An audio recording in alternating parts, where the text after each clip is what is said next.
Alan True, Guy Aroni, come on up to the studio. How are you? Very, very good. Thank you so much for joining me. Alan, the founder of NutriFresh HPP.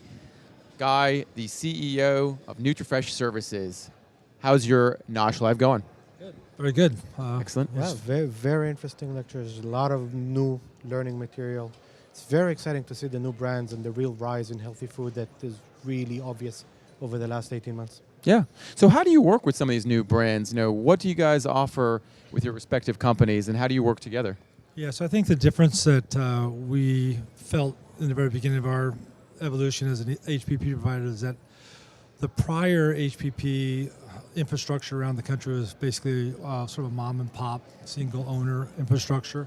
And before we even get ahead of ourselves, I mean, for our viewers at home who are not familiar with HPP as a process, what is HPP and why is it, and what does it do in terms of food safety? So HPP is a non-thermal shelf life extension process. The key advantage of HPP is that it does nothing to change nutritional values. It does almost nothing to flavor. Most of the skeptics that show up at NutriFresh not believing that HPP is that ineffective of the flavor, we give them a blind taste test. Mm-hmm. And we usually tell them, you guess which one was HPP, which one wasn't. I run the first cycle for free. I've never given given which one was HPP versus which one was heat pasteurized? No, fresh. Fresh. Which one was fresh and which one was HPP? If you guess 3 in a row, you get a free cycle. We have never given a free cycle yet. Wow. Yes. And Ray, a lot of foods can't be cooked with heat. So HPP gives those foods the ability to be safe, have a longer shelf life, so time in the distribution, time on the shelf, time in the consumer's hands can be, adequate. Also, it elongates the distribution reach of these small, medium-sized companies that embrace this as their pasteurization process. So it just has a lot of benefits especially for small, medium-sized companies that are trying to get a clean label, remove preservatives, remove additives, have a non-thermal effect. Especially when you're looking at it from a protein or ready-to-eat meals that you want to keep raw. You can cooked pasta, and extend the shelf life from 3 days all the way up to 45 if you need to. Mm-hmm. Think of a small brand that right now all they can do is be a regional due to that shelf life. Now they've become full national. Yeah. As we saw that happening, we have created an added valued service line. We're doing now national e-commerce fulfillment. Between the two of us, we cover the entire country. 80% of the population you can reach with a second-day ground. Wow. Which will allow our customers, again, my main goal for my customers is go sell. You don't need to deal with logistics. You don't need to see your product until it reaches the shelf. Mm-hmm. You give it to us at basic stage. We'll HPP it, we'll store it, we'll fulfill it, we'll even give it to your customer's home. All you have to do is just go sell more. That's pretty amazing. And Alan, you were talking about how the landscape for HPP has changed pretty significantly. How has it changed, and what are you providing to a customer that hadn't been available or that had been sort of confused in the past? Yeah, so the state of the industry in 2012-13 when we started, we launched this plant in Buena Park, was that you had a cold storage warehouse operator without a sales force, without R&D teams. They were basically just passively waiting for someone to back a truck up to a cold storage plant, ask how you would like your product process, and then they would just follow that process. And if it didn't work or worked, it was sort of up to your R&D team as a food manufacturer to figure that out.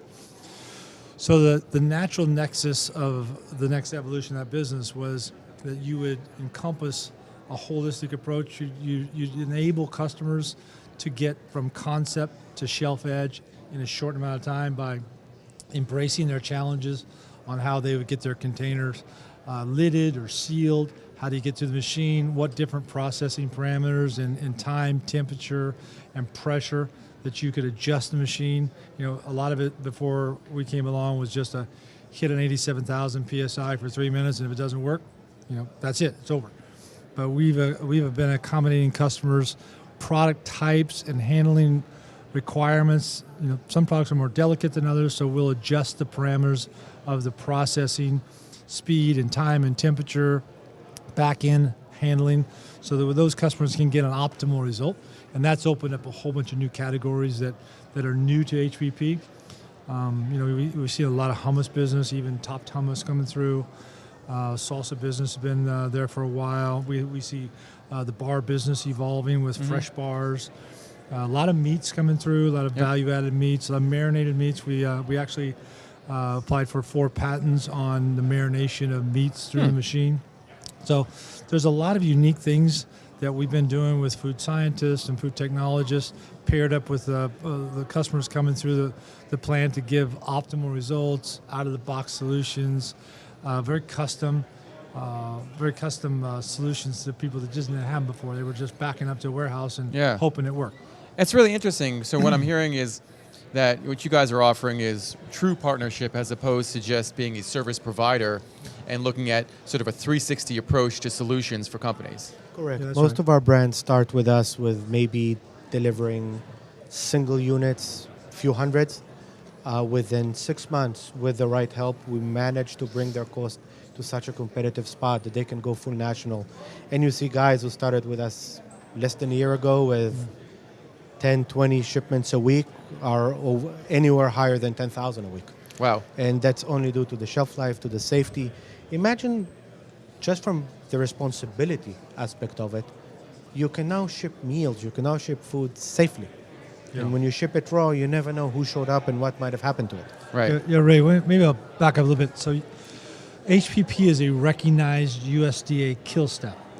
So the key benefit of HPP is that without thermally changing the nature of the product, you can achieve a 5-log reduction through HPP. So you get a kill step, you get a longer shelf life, and you get a safe product. So with no effect on flavor or nutritional values, which is the main key. And a lot of times the big CPGs have a lot of embedded CapEx that they're still amortizing through their prior production processes that use thermal techniques or radiation. And they're not first movers into a technology because they're still trying to amortize the balance sheet on those infrastructure builds that they had 10, 15 years ago. Mm-hmm. So HPP's come along, and who's adapted this technology are the smaller brands, the guys that want to outsource that pasteurization. And now, as a result of coming in through that HPP door, what Guy and I have done on the 2 coasts is that we've embedded in both of our businesses more upstream services. So we're not only doing very custom on the pack out, so whatever you need packed out, whether it's a custom box, a custom header, or a program that's put on a pallet for a Costco presentation, we'll custom build that out for you, put it on the dock and make sure it gets to the DCs. But on top of that, we move it into another area of the warehouse, and we have a full pick and pack, direct-to-consumer business that we'll custom pick, put it in your box with your name on it, your custom assortment of items, and get that to the consumer directly. So we're now enabling not only to have a safe product and a longer shelf life, but to use that shelf life to get that safe product into the hands of consumers directly. Mm-hmm. And from the aspect of a young company looking to grow or a mid-level company looking to go full national, by aggregating all that volume under one roof, 2 roofs, you can have the pricing of a Fortune 500 company. Mm-hmm. Both in pick and pack expense. You don't need to go and get your own large warehouse. Both we're dealing with FedEx. Both we're dealing with regulatory bodies. We both have scientists on staff that know how to handle and make sure that whatever you did to protect your product is what you had to do. Yeah. And as an industry who's growing and constantly developing, sometimes that's a gray area, and that's why we pride ourselves of being at the forefront of that, even dealing with the FDA to find out what really needs to happen if there is no regulation. So we're almost out of time, but the most important question I have is, how do brands get in touch with you? What's the process for partnering with you? What's that first step like? Yeah, so we're located in Buena Park, California, here on the West Coast. Mm-hmm. And we got a sales team, and just our website, NutriFresh HPP, will have information on sales, or contact me direct, Alan at truefamilyenterprises.com. There it is. We're located minutes out of Manhattan, New York. NutriFreshServices.com is the website. We have every call, email, tweet. We're good. Fantastic. Thanks, Guy, Alan, thank you so much for being with me on the live stream studio, and thanks so much for your sponsorship. NutriFresh HPP, in partnership with TrueFresh HPP. Thank you once again, all of you, for watching us here in the live stream studio. It's been our pleasure.